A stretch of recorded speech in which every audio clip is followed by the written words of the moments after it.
You know, I've known Lou for so many years. I got to say, he's probably one of the most knowledgeable individuals I've met.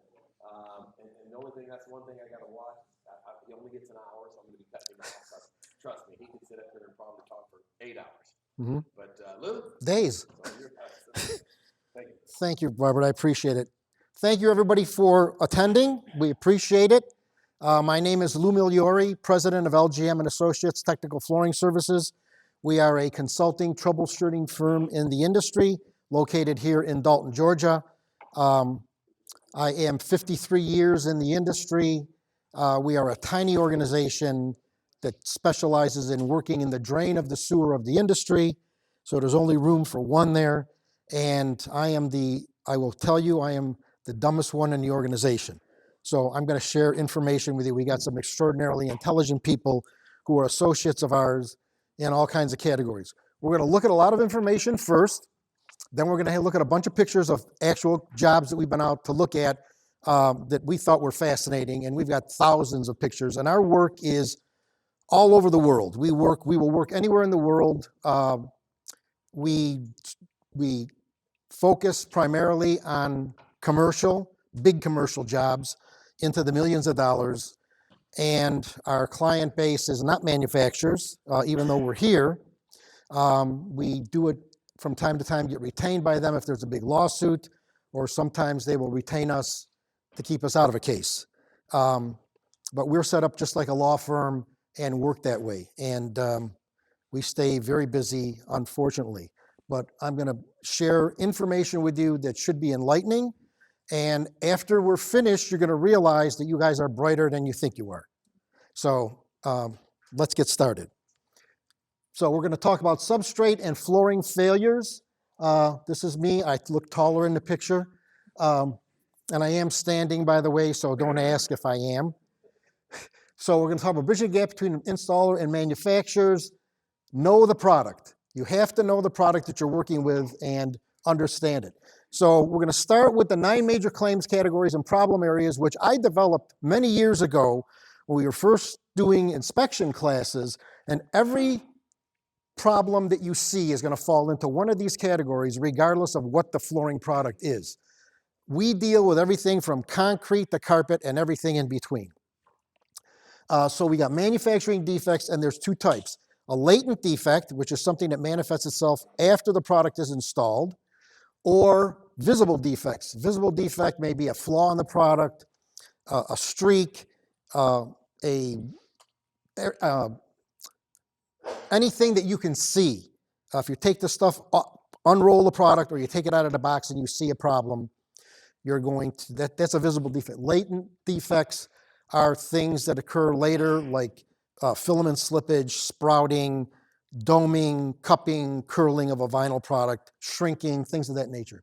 Installation problems, which everybody thinks is one of the biggest problems, and I'm here to tell you that it isn't. It is only because that's what you see first. You see the flooring doing something that you don't expect it to do, and the first thing you think of is the guys who put it in must have done something wrong, when that couldn't be further from the truth, because I will tell you, the flooring never lies. It'll always tell you what's wrong if you know how to interpret what it's saying. People lie, but the flooring never lies. It's like science. We'll touch on that a little bit later. But the facts are always there. There's always a reason something happened, and there's always a way that it could have been prevented, and there's always a way to fix it, even though it may be very expensive to do that. Misspecification of product and installation. We're seeing more of this with architects not knowing what they're talking about, not knowing what they're doing, especially with products going into areas where they are destined to fail right out of the box because somebody didn't understand the product and thought it would work, and somebody sold them something that they said would do something that it really was incapable of doing. Performance problems are anything that the flooring looks like it's not doing that somebody was expecting it to do. That's a catch-all category. Overselling and not qualifying end use or user. And you can put these in commercial or residential, doesn't make any difference. Warranties expressed and implied. Anything the warranty gives you in the first paragraph, it takes away in the next 3. So our warranties aren't worth the paper that they're written on.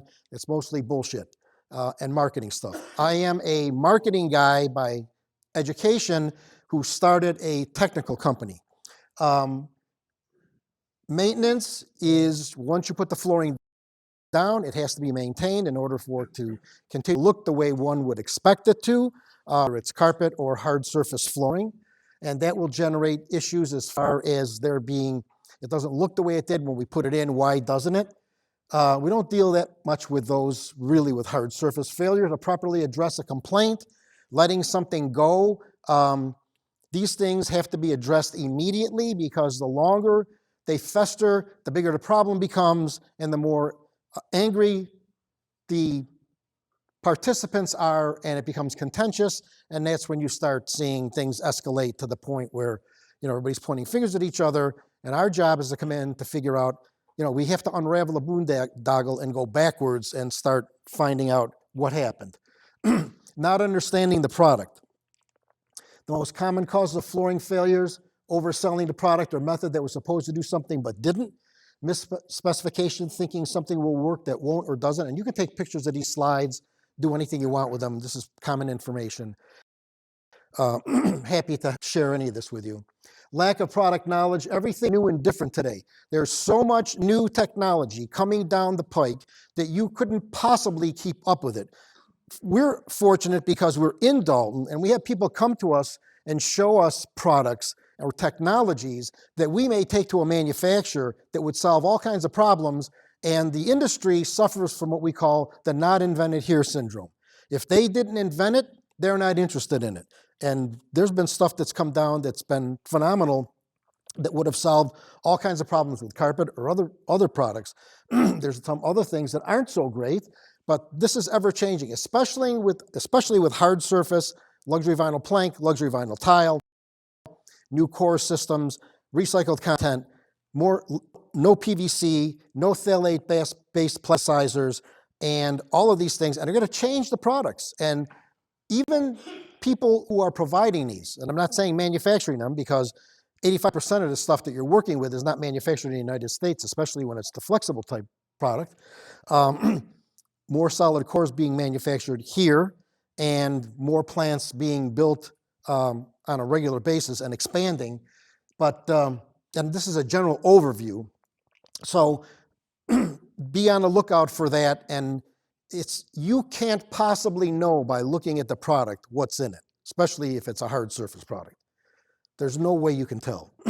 We even have to go molecular sometimes to find out what's going on and what's been done. But sometimes there's always something that shows that'll tell you what's going on with the product. Lack of installation products, new products being challenged, installation challenges, acceptance of conditions in substrate. Never just accept the substrate. Always be aware of what you're looking at. You heard a lot of information, a lot of good information about what you should be seeing with the substrate. And if you have a question, ask, bring it to somebody's attention. When we're working with, and we work with big commercial flooring contractors, again, general contractors, building owners, we're working construction attorneys. We have a ton of work with construction attorneys, and more GCs. We had 2 jobs come in, 3 this week, all GCs. One in St. Louis, one in California, and one someplace else. I don't even know. But anyway, they are not that difficult to deal with. They're becoming more conscientious about the problems and realizing that what they may be seeing was not caused by the installation of flooring material, but the material itself or some other condition. Environmental conditions must accommodate the flooring products. You heard Floor Cloud. We've been a backer of that technology since it was introduced. I think that it's absolutely phenomenal. The more you know, the more you know. And the more you know, the better you can do your job and stay out of trouble. And when you've got somebody that's saying, you're going to monitor this situation, they'll get on board, because, as Patrick was saying, the general contractor is not just dealing with the flooring material. He's dealing with the painter, the drywall guy, and everything else. One of the things you have to understand, and people don't really think of this, is the environmental conditions have to be the same for the painters and the drywall guys as they do for the flooring guys, or the people installing case goods. They're all susceptible to the effects of the environmental conditions in the space. So if the painters and the flooring guys and the guys installing case goods have conditions which are good for them, they should be good for the floor. And one simple thing is, if it's comfortable for people, it's going to be comfortable for the flooring. So that's something that's very simple. You don't need to be brilliant to figure that out. Not knowing what's wrong and how to fix it. As I said, there's always an answer. There's always a reason something did what it did, and there's always an answer for it, and there's always a fix, and there's always a way it could have been prevented. Ignorance and lack of common sense by all parties. This is just, we see some of the most stupid, excuse my language, I'm just a Sicilian street thug from New York. We see some of the stupidest shit you will ever believe, and it's like you walk in and you say, what made you think this was going to work? And I'll show you some of these things.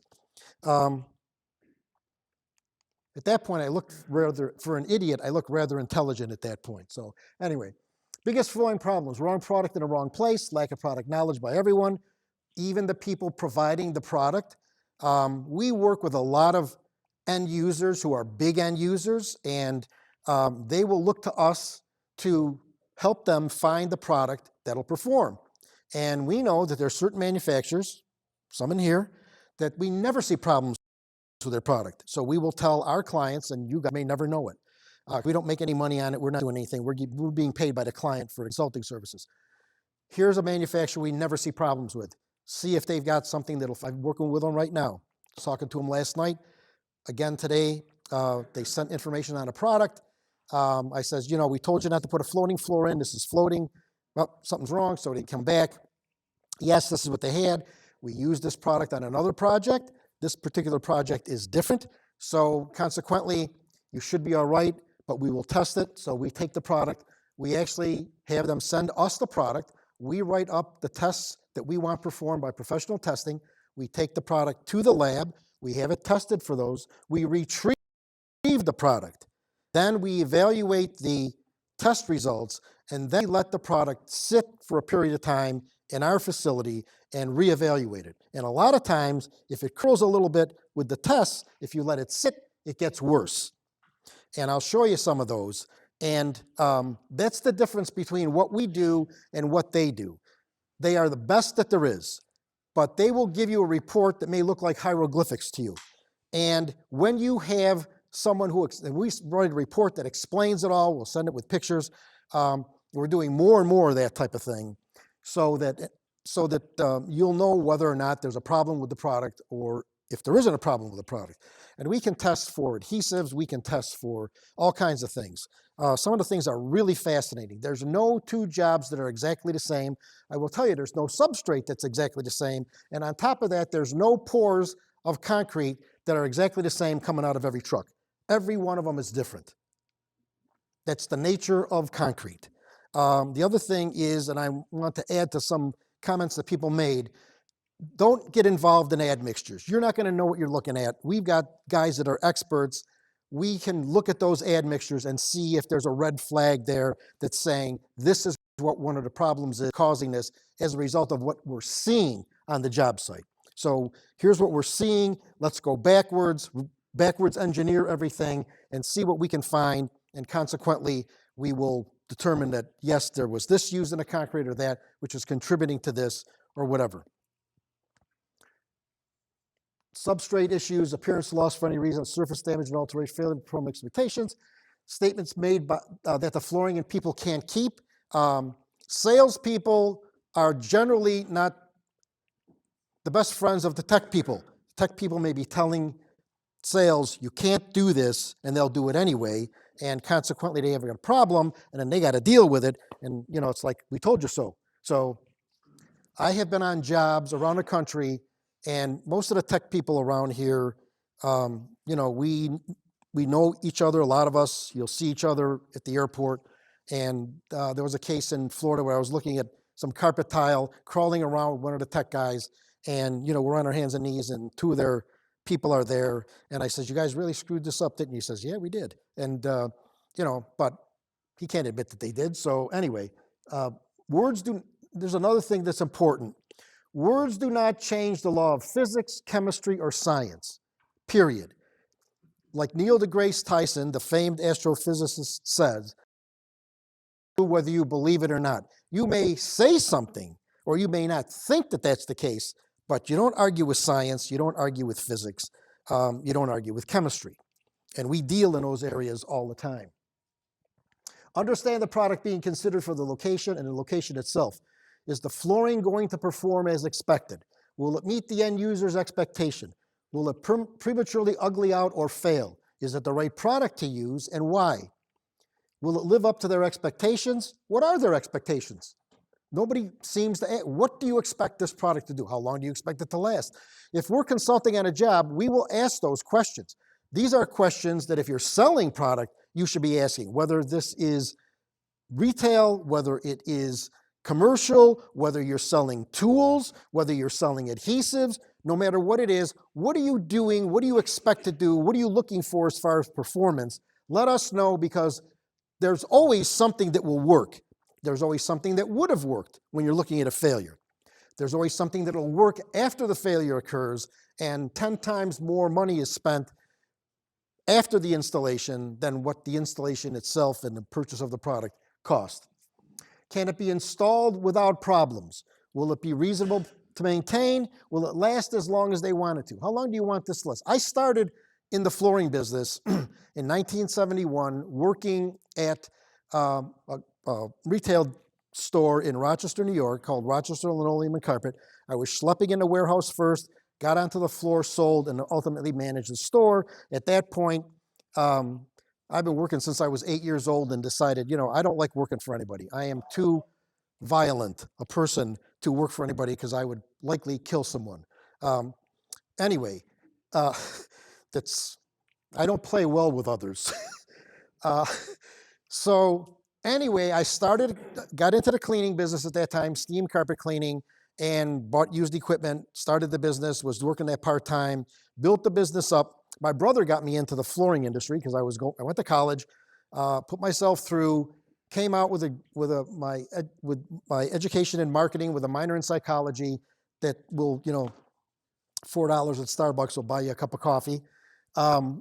And then always looked for opportunities. I'm always, even to this day, looking for opportunities. We're not slowing down, I'm speeding up. And so got into that business and started looking for things to do. Cleaning, and started getting into cleaning, got involved in different organizations, went to retailers and sold the service, and then realized that there was a need for someone to repair carpet, because everything was carpet at that time. So we had a guy that would go out and repair residential carpet for retail dealers because the installers didn't want to go back and do it. And then we had a commercial crew that would go out and do the same thing for commercial jobs. So we started and then got into a lot of other things, and consequently wound up doing this and kept escalating the business because you're evolving. I don't believe in anyone being successful because if you're ambitious, you're always evolving. You're never reached the point where somebody says you're successful. No, I'm not successful. I'm still becoming. You're still evolving the business. You're always looking for opportunities. Always, no matter what it is, where I am, but you stay focused on what it is that's your core competency, which is what you know. You are challenged with site-related conditions, tight construction schedules, architects that pressure the GC that pressures the trades, and the owner who pressures everybody. Flooring products that are changing at light speed, blame for flooring failures you didn't cause, finding the answers for the problems you didn't create, unrealistic expectations and product statements, comments made that can't be substantiated, a flood of new products that nobody knows enough about. And that is what's happening today. This is exactly what's happening today. I don't care unless you immerse yourself in this stuff, and I don't have a life. This is what I do. I don't golf. I don't do anything. I'm a weightlifter, and I like to eat. And I like to cook, but Christina's a way better cook than I am, so don't worry about that.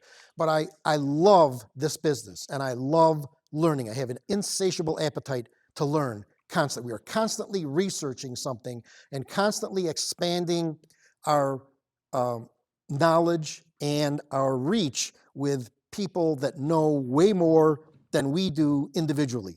We've got adhesive experts, we've got chemists, we've got thermoplastic experts, we have polyurethane experts. We've got all of these people that when you talk to them and you explain what's happening, you share the information, or you get them involved in a project, bingo, we've got an answer. We know what's happening, we know why it's happening, and we can either, say exactly, without argument, this is the problem. That's why you hire us. That's what we do. We ain't cheap, but we are good. And that's another thing. If you're that good, like him, or anybody who specializes in something, charge what you're worth. Don't be cheaper, be more expensive, okay? There's way less competition up here than there is down here. Don't mean this as an arrogant statement, this is just a marketing thing that I'll share with you. There isn't anybody like us. We're the only ones like us that exist in the world, period. And we do work, people contact us from all over the world to do all kinds of things. You can do that with any business that you choose to do it with. You are unique, you can establish a unique identity, you can put yourself in a position where you can do stuff. Bob, for example, Bob has a background in woven goods. He could, all kinds of high-end stuff that they did when he was selling this stuff. There was nobody in the league that they were in. So this is what you have to look for in any business. You need to rise to the top and be better than everybody else in your category. And that takes commitment, that takes constant learning, and that takes knowing that you can do it. You have to believe that you can, and you can. Because if you think you can't, you can't. That was Norman Vincent Peale. Either you think you can or you think you can't. If you think you can't, then you can't. If you think you can, you can. Tony Robbins, I don't know if anybody knows about that, and I'm not digressing, just want to share this with you. Tony Robbins has a saying, can I? Constant and never-ending improvement. Every day I wake up is a new day. You don't carry to say, okay, we did this. Today's a new day. New things are going to happen. This is what we're going to do. We got to be better today than we were yesterday. And that's what our clients expect of us. They never question how much it costs, ever. Because we're looking at stuff that compared to what the liability is, we are a molecule by comparison. When you're looking at a $20 million claim, nobody's going to complain about a $50,000 bill from you and all the travel and all the stuff that you had to do. Okay, so let's look at a couple of pictures to start with, and we get into more text, and then we'll get into more pictures. This was a job in New York where you always say you want the area cleared before the guys are installing. Well, this is the installer's ass right here. And here is a scissors jack. Now, these things were all over the place, and they're driving on the carpet as they're installing it. So there was a claim on the carpet. This was a very large commercial flooring contractor who we know very well, went to look at it and determined that the general contractor and these other trades ruined the carpet. This was not a carpet problem. This was not an installation problem. This was some stupid idiot that decided, we're going to follow you guys and crawl right up your ass while you're installing the carpet, and consequently they created the problem. That's not hard to figure out. This is why you take pictures of everything. You document everything, you take pictures of everything, keep everything in chronological order, because I will tell you this, the person with the most information wins every time. Because if this gets into the hands of an attorney, the more information they got, the more information your client has, you win. You can't argue with what you can see. There's a saying in marketing, if they can see it, you can sell it. This is selling it. So it's like, do we have to say anything? It's all said right there. Here's another job that these guys are installing engineered wood. Here's the installer, and here's the electrician making a mess of the floor while it's being installed. So if something gets screwed up, he didn't do it. He's not the one throwing shit all over the floor. This other guy's doing it. So that's another thing. If there wasn't a picture of this, he wouldn't have been protected. Here's one, protect the installation. We always tell people you have to protect the installation. You can't just put down some flimsy material, and definitely not the clear plastic, because that stuff is death. It will stick to the carpet. You ain't never getting that stuff off. It has been a problem since the day it was installed. We've had several jobs over the years where it's been a problem. We had a law firm in Washington, D.C., where they put this stuff all over the carpet on 4 floors, and then guys were walking around, buckets, put the buckets down, the cleats or whatever the things the guys, they're doing drywall, walking around. Those marks were telegraphed into the carpet. And then when they pull the plastic off, there's still a residue there. It attracts soil, and you're not getting that out. You could get it out with a solvent, but by the time you finished like 3 feet, you'd be dead, because you have to use a volatile dry solvent to get it out, and it ain't coming out. So all of that got replaced. So installation has to be protected after the flooring is put down. Craft paper, masonite, something like that you can traffic on that's not going to affect the floor. Anything that occurs after that is a problem if the floor is not protected. Okay, I'm sorry. Go ahead. You ever seen, of course, the sticky plastic, and we preach and don't use it. I had a project in San Francisco. They put it down the corridors, and it literally discolored the door. Yeah, yeah. I blended it. What kind of, is it a carpet? Carpet. Yeah. So if you have the plastic on top of the carpet, and there's any moisture, for example, you're trapping that into the carpet. And this was a post-dyed product, I would imagine. It's not solution dyed. You can cause the dyes to become mobile, and they will migrate and discolor the carpet. And you ain't never fixing that. And whoever put the plastic down is at fault.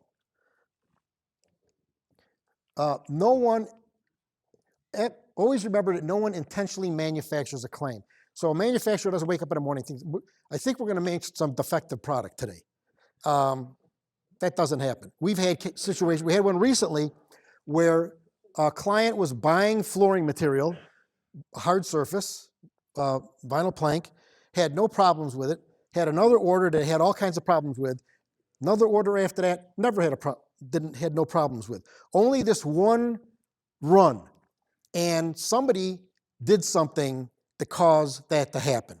And it could be, we'll touch on that, it could be somebody different, could be the weather's different, could be the equipment was operating differently, could be somebody tweaked a knob on the tufting machine, for example, and created a problem. I remember many years ago, Ed Jorgis, Joy Carpets, he had a problem with some stuff that was installed in the Washington, D.C. area, high loops.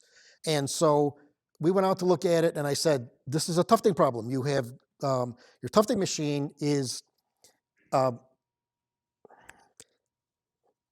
yarn is not being tensioned and pulled back down, so that's why you got these little soldiers sticking up all over the place. So we came back to Dalton, and we went to the guy that was operating the tufting machine, and we showed it to him, and he says, yeah, I know. He says, nobody said there was anything wrong with it, so can you fix that? Yeah, all I got to do is just adjust the tension on the yarn. So something simple like that created the problem, and nobody may even know that they did something like that. Here in this convention center, I wrote for 26 and a half years the claims file for Floor Covering News. I've written an article for Floor Focus, and I write a newsletter every month called the Commercial Flooring Report, which you can get for free. Go to our website. They're all archived there, stuff that I've written for 40 years, and everything's there. And you can read all of that stuff, or you can subscribe to it, and we'll send it to you, and it's free, and you can ask any questions about it that you want. But here at the convention center, when they first opened this place, I came to look at it just because I wanted to see it. And I'm looking at the carpet, and I'm seeing a side match shade variation. You know what that is? Where at the seam, it was light dark, and then it trailed off, and then it did the same thing, repeated, and everything else. And I'm saying, holy shit, this stuff's defective. And so I wrote an article about it. Got me in a lot of trouble with Julian Saul from Queen Carpet, Bob Shaw. I've been in trouble with everybody in the industry from Bob Shaw on down. So it doesn't bother me because I've been in trouble all my life. I'm just a little shit. But anyway, Uh, and I told him, I said, the carpet's defective. The main field of the carpet was Cumberland, which was owned by Queen. J&J did some work, and Shaw did part of it. I says, why the hell is Bob Shaw mad at me? It's not his carpet that's involved. Yeah, but just, so I remember going to see the claims manager at Queen at the time, because I was doing a lot of work for them at the time. Was in town before I lived down here. I moved here in 99, here and then now in Chattanooga. But anyway, long story short, Julian saw me, and he just ripped me apart. And but it was a problem with the carpet where they had the bed plate on a tufting machine was not level, and that created the problem. So I said, you guys screwed up, and that carpet stayed here for the longest time. Of course, they donated it, so nobody was complaining about it. That's, anyway, I digress. Sorry. Substrate issues, never-ending problem. Old slabs versus new slabs. I will tell you this, moisture is always present. Concrete is never dry, ever. If it is, you got bigger problems. There's always some moisture in it, and moisture can be moving in and out constantly. So just remember that. You can do all the tests that you want, and as soon as you put flooring on it, especially if it's non-permeable, all better, because the concrete's going to do what it wants to do. It's think it should do. So you have to plan for that, and you have to think ahead if you think that there's going to be a problem. We'll show you some pictures of stuff like that. Porous concrete, people talked about porous concrete, non-porous concrete, highly burnished concrete, tight concrete that it's very difficult to stick stuff to, that you have to rough up before you can stick anything to it, additives, curing agents, and bond breakers. You're not going to know that they're there. You're not going to know, as I said earlier, what the admixture is unless you're a concrete expert and somewhat of a chemist. We've got guys that can do that and tell us within hours after going through all the documents, here's what's in it, here's this. You're going to see changes in concrete you've never seen before. Somebody mentioned fly ash. I get a publication, and I get all kinds of information called Ash, The World of Ash magazine. And it talks about concrete all the time and fly ash in it. They're going to be using more fly ash, different types of fly ash, and up to 40% fly ash in the concrete. What did someone say the other day? Once you get past 30, you got a problem. Well, we're going to 40.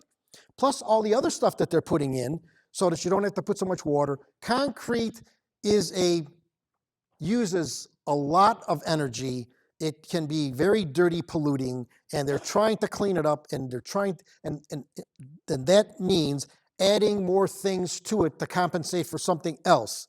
And it's consequently, unless you stay on top of it all the time, you're not going to know. You're looking at it, you have no idea what's going on there. None whatsoever. And you're not expected to, because you're not a concrete expert. And I will tell you something, concrete industry is not talking to the flooring industry, and the flooring industry is not talking to the concrete industry. You may think that these guys have a dialogue, they don't, okay? Where some of this shit comes from, I have no idea. It's good to this, it's good to that, our flooring material is good. How do you know? You guys don't even make this stuff. How can you say something like that? So it's ridiculous. Anyway, added lightweight concrete versus regular concrete and aggregate, depending on what part of the country you're in, the aggregate could be different. We had a brand new hospital in Texas where you had all these bumps in it, and it was alkali silica reaction. And they were blaming the flooring guy for it. He did a beautiful job installing his sheet goods in this place on 4 floors. Absolutely beautiful. This was a concrete problem. Wasn't his problem at all. I was looking at a hospital in Puerto Rico for the general contractor. They were importing the aggregate from Louisiana. The aggregate was kept underwater to keep it hydrated. And we had a problem with the concrete because of what they were doing with it. It was affecting the flooring installation. It had nothing to do with the flooring installers, had nothing to do with the flooring material, had nothing to do with the adhesive. This was a concrete problem that nobody expected was going to occur because of the things that they did. Old adhesives and contaminants. You got to get the floor clean, dry, no contaminants. Everybody says that. That's what you have to do. You got to make sure that you do it.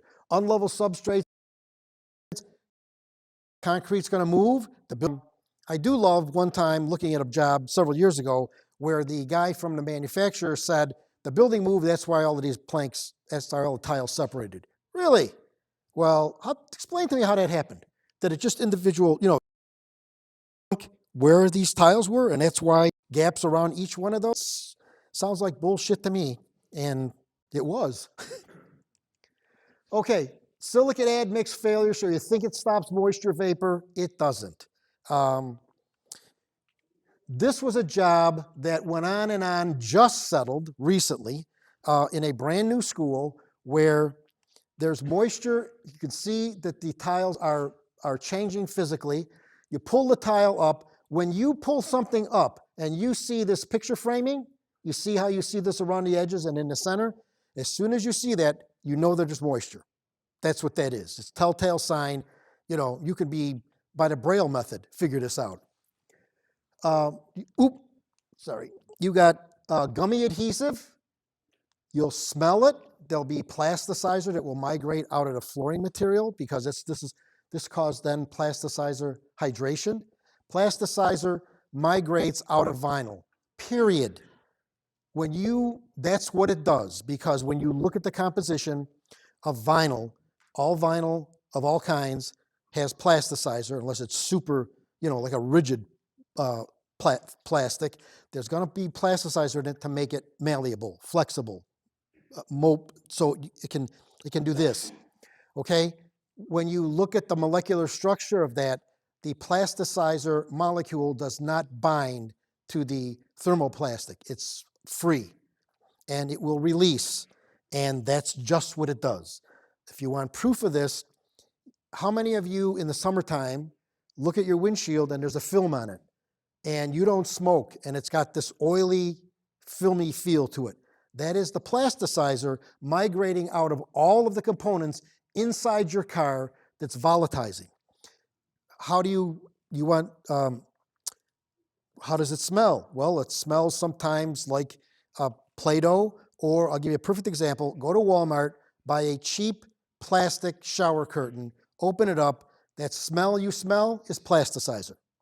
So one of the things, and this is one of the reasons I have a big nose, probably God gave me a big nose, other than I'm Sicilian and we have big noses. But anyway, the only thing you don't do is taste. You shouldn't taste any of this stuff. But stick your nose in there, and if you can smell plasticizer, you know that that's plasticizer hydration. That's moisture coming from the concrete with alkalinity that's causing plasticizer hydration. The plasticizers are migrating out. And here is another picture of this. That got to be quite a contentious, well, most of them get contentious. There's no such thing as anything proof in the flooring industry. On any given day, any product that's supposed to do something can fail. I don't care what it is. That's like life, actually. You could buy LG appliances and say they're the greatest that there is, and all of a sudden you buy one and it fails. It happens. It's like shit happens, and that's what happens. So not an adhesive, not topical mitigators, not additives, not epoxies, not flooring materials, not anything. Every slab and job is different. There's no two that are exactly the same. If you think they are, you're delusional, because they are not. On any given day, any flooring or installation can be compromised. Where's the science to back up marketing and sales claims? Prove it. Show us your empirical test data that proves what you're saying. Like some carpet tile manufacturers will say, if you don't remove any of the residual on the substrate, it will cause the carpet tile to curl. Really? How does that work? Explain that to me. Where's your test data? Show it to us. You don't have it. No shit, you don't have it, because you didn't do it. This is all bullshit. It's just you're pulling this stuff out of your ear. Except when they have their other products that say, you can leave anything on the substrate and install this stuff. Well, wait a minute. This one is the only one that we can't do this with, but these others you can? Why is that? But if you read this stuff, lights should start going off and you're saying, what is he saying this for? Or recently, I'm looking at an ad in one of the trade publications, and it says PVC free, no phthalates in this vinyl, not vinyl, it's PVC plank, but it has 35 to 45% recycled content. Well, wait, there's not that much PVC product out there for you to recycle. So what are you using? you're using PVC products that have been recycled that have phthalates in them. So I guess what you're telling me is bullshit, because it is. Because now you're saying you got a PVC product, but it ain't. So, but you don't see, it's in small print, and nobody picks that stuff up. We do, I do, because I'm weird, because I'm always looking for the chink in the armor, and there's always one. We can find it every single time. I've got an assistant, you give her documents from a case, she will find something somewhere all the time. I will give you a tip. This is something we used to do long ago. We don't look at that much carpet stuff now. All this vinyl product, this is an anomaly. We've never seen anything like this ever in the history of the flooring industry. Carpet, you can measure everything. You can measure the stitch rate, the gauge, the pile height, the twist level, the type of fiber that it is, the primary backing, the secondary backing. We can tell how much latex is in the back, how much filler's in the latex. All of these things are measurable. What do you measure in a piece of vinyl plank? Nothing. Everything's hiding in plain sight. You can't tell what's there and what you're looking at unless you really know what to look for and what it's doing, because there'll be telltale signs. And then we can figure that out, figure out all of that stuff. But it's just fascinating stuff. Here is the, gee, we thought it would work. Welcome to the flooring industry where we have met the enemy and he is us. And then introducing products by the shoot, ready, aim principle. Let's produce it, we'll get it out there, and that was, remember Stainmaster? That was a shoot, ready, aim thing, because that product, when it was on the racks in the mills, was turning yellow, okay, from the fluorides turning them yellow.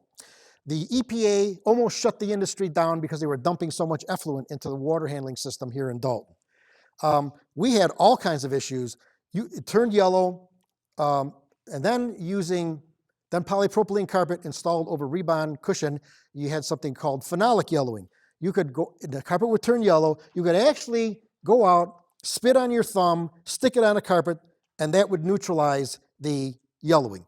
So we were going to Walmart and buying, I can't remember what the name of the stuff was, but it was granular in a little thing, put it in a mixer, put it in a sprayer, and spray it on a carpet, and it would take the yellow away. It's like magic. Till you clean the carpet the next time and it was gone, and then you had the problem again. They were also telling people, and I met with these guys at DuPont, and we were doing some stuff with them, and they're telling people to clean the carpet with whisk. You know what whisk is? I mean, you know how thick that stuff is? So I remember having to go look at a job, and this is when we were still doing residential claims. This woman had used 7 bottles of whisk on her carpet. Whatever the color the carpet was to start with, God only knows, it was black now. So, and I'm saying, holy shit, this, who does stuff like, I said, you guys are brilliant. I'm an idiot compared to you. Didn't anybody just pour some out and put it on your fingers? You think this stuff is not coming out of the carpet? You're not getting it out. If this woman had had a fire in her house, all the firemen would have had to do is start wetting down the carpet. The suds would have put the fire out.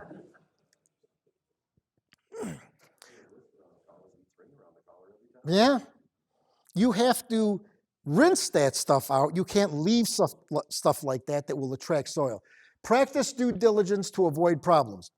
For those of you to get into strictly commercial, make sure the architect specifications make sense in division. For substrates, we look at this a lot. Some of the times you'll find something, it's like, where the hell did they get this information? It's like they just cut and pasted something in there, and it doesn't make any sense whatsoever. Make sure the order for the flooring is specific for color, weight, name, style, etc., whatever, whether it's hard surface or soft. Review the spec, product information, and the order with the flooring rep. Get a strike off of the carpet or sample of the hard surface flooring and confirm the spec information. Include the flooring contractor and installer's qualifications in the spec. Include the flooring contractor in the process, substrate to installation. This is something that's so important that we stress that the flooring guy be included right from the very beginning so he can look with everybody else as to what's going on and saying, this is not going to work. And you can do this. It's just doing it. Just tell them, look, you offer this as part of your professional service to get involved in the beginning and say, look, we don't want you to have a problem. Do you want to have a flooring problem? Absolutely not. We don't want you to have one either.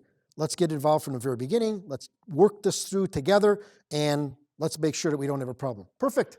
Everybody likes to have help. There's nobody that will tell you, look, I need your help. If I come to you and I say, I need your help, what are you going to tell me? I'm not going to say no. You're going to listen. At least you're going to listen.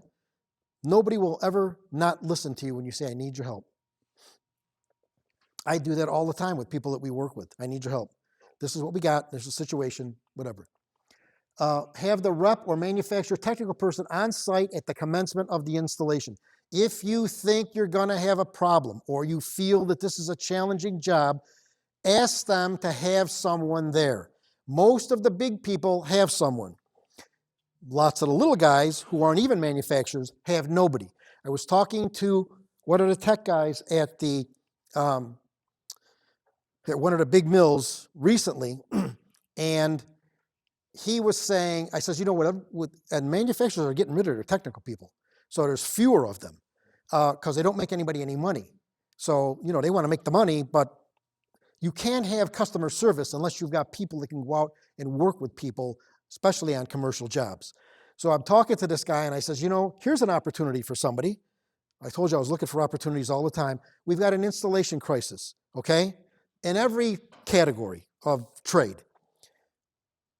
This is what I would do. I would put together a crew or several crews that could go out and go take over jobs and offer their services to manufacturers, to flooring contractors, anybody, and sell that service and be paid, and just like sending the Navy SEALs in, take the job over, whether it's carpet, vinyl, tile, whatever. I know people that could do that. We've got guys in Atlanta that we send and can send all over the world to take over jobs, especially big hospitality with woven goods, that they'll go in and they'll take the job over and straighten it up.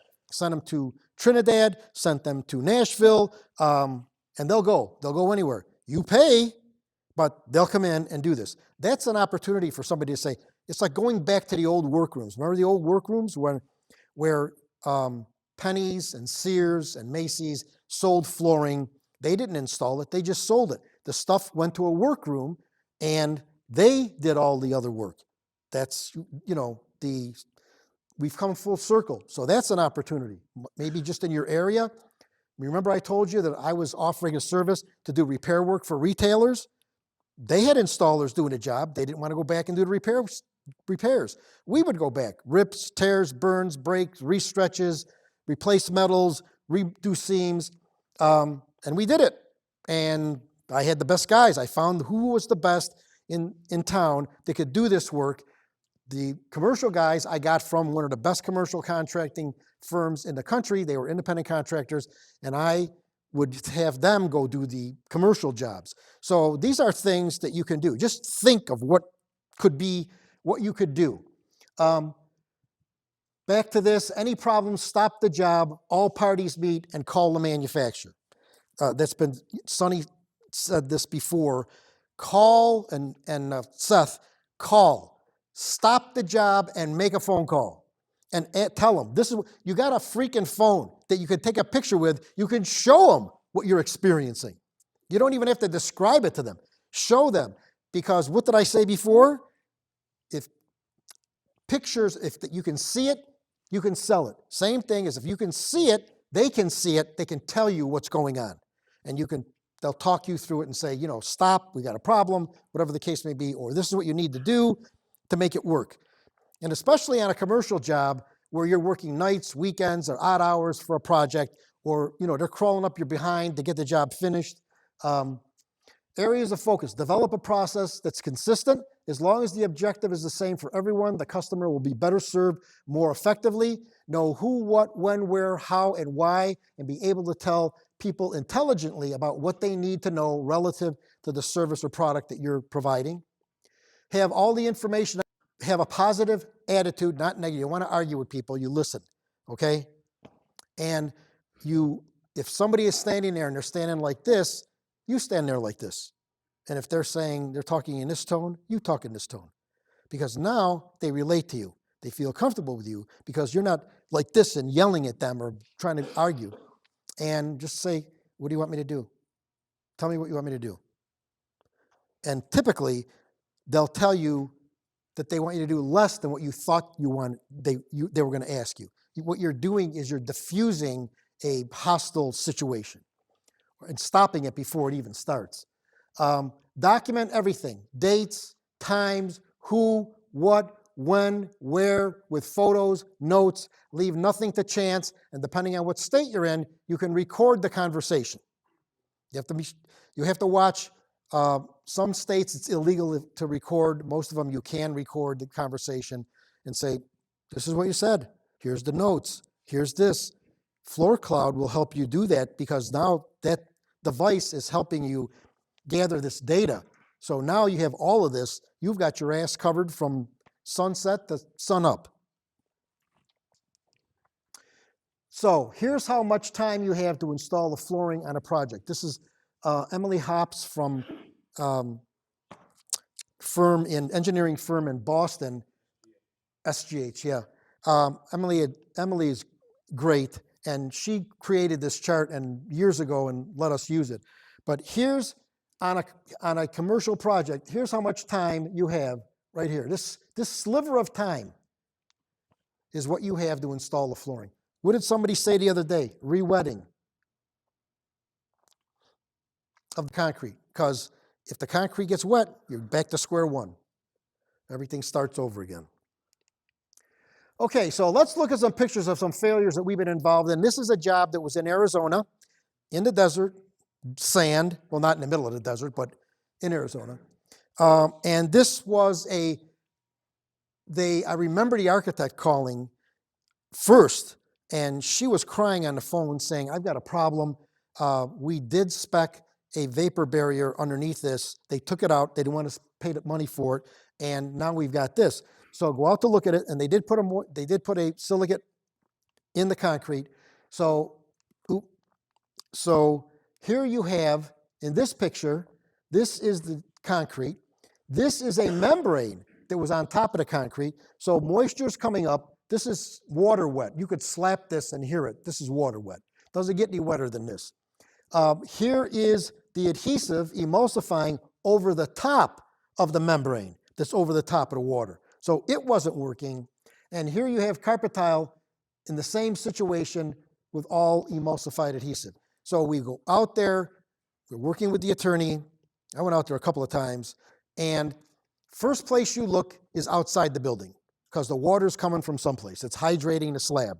So they had the downspouts emptying out. They had space between the sidewalk and the building that was like when it rained, and it rained there quite a bit, not that much, but when it rained very heavy. Water was filling these things, and it was going back underneath the slab and hydrating the slab. Everything was destined to fail. First thing you have to do is you got to move your downspouts.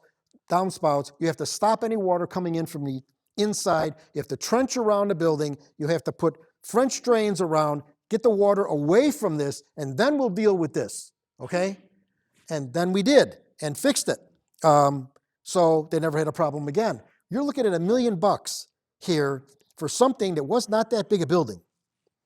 But they had medical equipment that they had to move. And, when you install the job, say the job you install is $100,000, okay? You walk out, you're done, everything looks fine. Then there's a problem like this. The business is up and running. You've got equipment in. You've got to displace the equipment. You have business interruption. You got all these things. You're at $1 million before you can blink your eyes. Because now, whatever it costs to install, it'll cost you 10 times more to fix it. Here's failure blamed on the contractor. Again, this was 2 schools in Texas last year. This slab was so wet. Met with the general contractor, the general contractor said the moisture is coming from the adhesive. The adhesive that they used had moisture in it. Well, we're not buying this bullshit. But anyway, so go out and look at it. Met with the general contractor, met with the flooring contractor who retained us at the request of the general contractor. The concrete guys were there, and I said, okay, I want to see everything. They provided us with the architect's information that said, put the vapor barrier underneath the fill, not right up underneath the slab, which was the wrong thing to do, number one. And they didn't wrap the vapor barrier up onto the sides. And so, plus the fact that they had sprinklers, and these are two brand new schools, sprinklers on the outside. Again, look outside. How much time? 2 minutes? Oh shit, I gotta fly. Okay, so that's another thing. Got it? Here's a hospital. Moisture, emulsified adhesive, sheet goods. This was not the flooring guy's problem. You can get these kind of wrinkles from emulsified adhesives and then indentations from rolling wheels. This was asbestos abatement, also in a hospital. And you can see that they abated with a solvent-based material. You rinse it with a surfactant. The moisture goes back down into the concrete. It comes up. That black you see is the residual cutback that was left, and it caused the installation to fail. This is something that we were seeing a lot of, not so much anymore. This is doming vinyl plank and crumb rubber underlayment. These two materials do not go together, period. PVC, polyvinyl chloride, and SBR, styrene butadiene rubber, are incompatible. We went to the rubber industry to find this. The rubber industry knows this. Plus the fact that this is ground up tires, which has hundreds of other chemicals in it. And it's like, this was a really stupid idea. And we've had several cases like this. We dinged in a project in Louisville, Kentucky, we dinged the architect for $800,000 for speccing a job like this. The claim was $1.2 million. They got dinged for $800,000. Funny thing was, I showed up on a job in Charlotte, North Carolina, and the architect was on this job. She says, "Oh no, not you again." So that was a carpet problem. Somebody started in the wrong spot, and when they got to the end, they figured everything was going to fit. And the manufacturer screwed up with the pattern too. Okay, LVP, this one was in Montana. But this shrinkage, this stuff lifting, and then it's showing light here. This was a product that, again, I was out there a few times. They sent the manufacturer. This stuff was glued down tighter than 2 coats of paint. You couldn't get it up. Adhesive will not stop moving flooring material. It is impossible. There is more energy in the lateral stress or vertical stress of the flooring material than the adhesive is capable of resisting.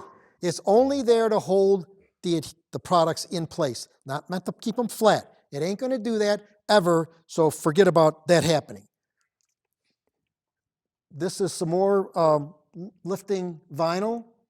This one, this was out of the box. This kept doing it.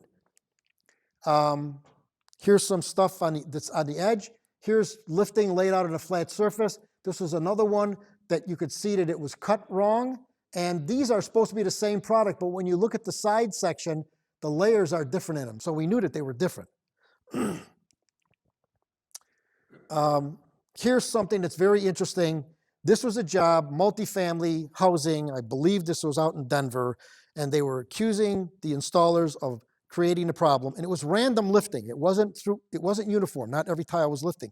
So you can't, I know when you install, you don't butter each piece and then put it down and get too much adhesive on one and not enough on the other. And it was, so this is what we pulled out of the boxes. When you look at this stuff and look on the backs, right here is telling you it's all different. None of it is the same. Then you take the material in your hand and you can check the drape. This is on the flexible stuff. And you can check them and hold each one like this and see if one is more limp than the other. That'll also tell you it's in the product. So there's lots of things that you can do before you even take it to the lab, because remember I says everything's hiding in plain sight, but if you know what to look for, you can figure it out. This is a situation where this is plasticizer migration. This product, I love this product. It is absolutely gorgeous. It is the most effective vinyl plank we have ever seen. Every job we looked at around the country was doing exactly the same thing. I just looked at one of these recently. And same thing, plasticizer migrating out. When the plasticizer leaves, the product starts to deform because it changes its physical condition. And here you see what's happening on the back. The adhesive is gummy, smelly, and this actually got replaced. Manufacturer has fought every one of these things so far. Here's another one. This was a school in Montana that we looked at, same product. Here's something that's interesting, and I'm going to take a couple more minutes. I'm almost done, fast. This is a product that is marketed as being the most moisture-resistant adhesive that there is, and it just flaked like crazy. It did nothing. You could actually save the flooring material, clean the substrate and the back of the tile, and reinstall this stuff. But this was an adhesive problem. As a matter of fact, one of the manufacturers took this product on for like 6 months and then dropped it. And it's still marketed as, you know, you can install anything with it. Trowel marks through vinyl tiles. You got to be careful when you're installing. This was another hospital that they telegraph through the vinyl. I always say roll the adhesive, and this way you take the trowel marks out. This was another job in Ohio where they had 4 floors, brand new installation, spray adhesive. I'm not a big fan of spray adhesives because in this case, all this popcorny appearance appeared on the face of the vinyl floor. Now it was uniform, so if you walked in and didn't know anything, it looks like it's supposed to be that way. But we tested the adhesive that they had. Every can of every lot, or every lot was spraying differently. So what we did there is we pulled up a corridor and we reinstalled flooring. We used 2 of the different spray adhesives. We used a roll-on and we used a trowel-on so that we could show the end user this is what the problem is. And we could show the manufacturer, look, you spec'd this. You told these guys to use this. They did exactly what they were supposed to do. Installation was gorgeous. This is a carpet tile that's curling. Here's some more curling. Here was a job in a hospital, a lot of hospitals, a lot of schools. This poor guy went to fix this job, and there were 4 other manufacturers' carpet tiles on the same substrate, none of them doing anything wrong. This particular one was curling. He'd pull it up, he reinstalled it, nothing worked. He wound up using nails to nail it down, and it still curled.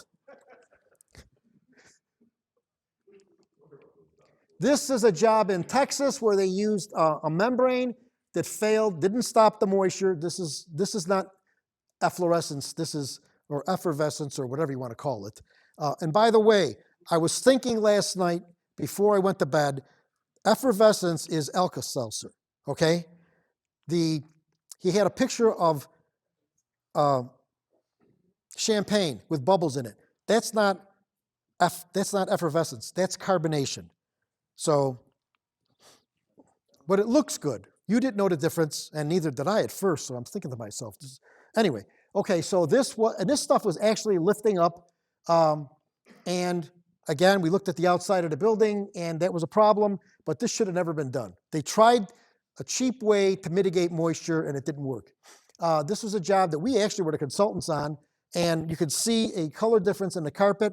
You can see some slubs in the carpet itself. This is a carpet problem, not an installation problem. This is interesting. This is polyurethane cushion, double stick installation. These installers were magnificent. They cut the seams at the patterns. You couldn't find the seam in this stuff if you were, I don't care what you did, you weren't going to find the seam. There was plenty of it, so somebody went out and looked at it, said they didn't use enough adhesive. Well, there's plenty of adhesive here. There's plenty of adhesive here. And the adhesive is not sticking to the polyurethane. You cannot stick adhesive to polyurethane. Polyurethane is a blend of polyol and isocyanate. They react together, and once they react, they're inert. They're completely cured. However, the isocyanate, however, has amines in it. The amines can migrate out of the polyurethane, and they can cause the adhesive to crystallize and degrade. These guys have done 3 times to go back in. This thing is worth over $1 million, this claim, and all they would have had to do, they bought the carpet and the cushion from the same manufacturer, made some phone calls around Dalton, then our polyurethane people, and all they would have had to do is put a fleece on this, and they could have used it. Here, the manufacturer created the problem because they provided a product that was uninstallable, that adhesive won't stick to. Even polyurethane adhesive won't stick to this. This is a job that was very interesting in New Jersey. You can see the Tramex meter, which is what I use all the time because this thing measures moisture, not moisture vapor. Here's the concrete substrate. Here is a crumb rubber underlayment. This is the underlayment material. Here is the material, what it's doing. This is a rubber floor. And the problem was that it was lifting like this. Well, they listened to in this GC, we do a lot of work for it. They're a big company. And they listened to the acoustical consultant who told them to do this. The funny thing was, this was over loading docks. Why would you have to do this over loading docks? So what happened is the moisture was coming from the underlayment. And it wasn't coming from the concrete. It was coming from here, but it was nobody's fault other than the idiot acoustical guy who told them to do stuff like this. This is another test that's really simple for moisture. It is a test that's been around for a long time. You put down plastic sheet and you wait. If you can see here, these little beads of moisture, if you can see moisture, you got moisture. You know, this is, Stevie Wonder could tell. You don't have to be a scientist to determine it. And here's a job that we went to. See the concrete cracking here. This was the underlayment turning to powder. And the job, this was a vinyl plank installation that was failing only in one spot. How they even got it to work the first time, I don't know. And I said, well, let's just fix this. Let's use some latex milk to put down over the top of this and then reinstall, and then don't worry about it because it ain't your problem. Because the underlayment, the substrate itself was failing completely.